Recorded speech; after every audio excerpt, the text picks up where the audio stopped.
do a little bit of a twofer with you. Since you're sitting in such a unique position there, I have to ask you about top lesson learned, sort of your observation as you're striped across the interagency, and that you could share with the audience. And then let's get into what's it look like 2 to 3 years from now? Yeah, thanks, Luke. To answer the first question, especially in the federal agencies, we've had IT systems for decades. We have some of the oldest technology, around. No one's saying we need to throw a EDR client on the Voyager satellites, or we need to put identity management on the Mars rover.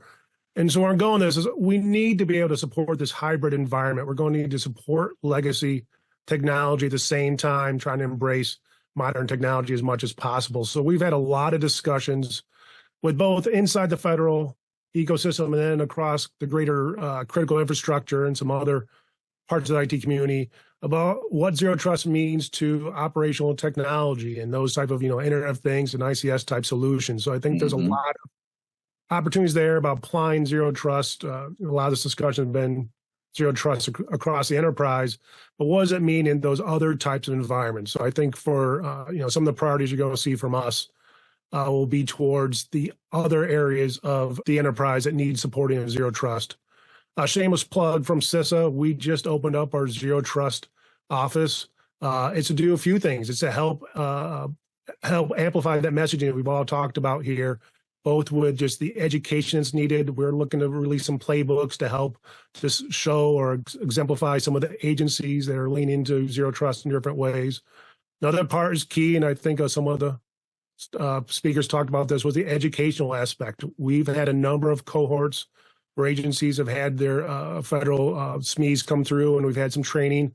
We're looking at how to build that out. We're looking at how to support some training from Cloud Security Alliance, CISA. So we've worked closely with them to help just build scale what we're doing toward the zero trust training themselves.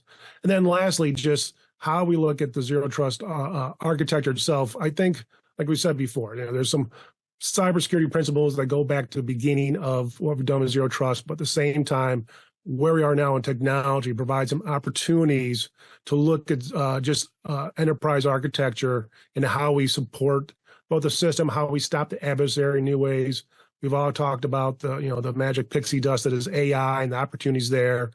But zero trust really comes down to just a simple philosophy, right? What's different from where we were with legacy, castle, and moat.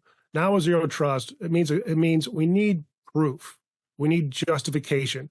We need to understand why something needs to access something. You combine that with interoperability.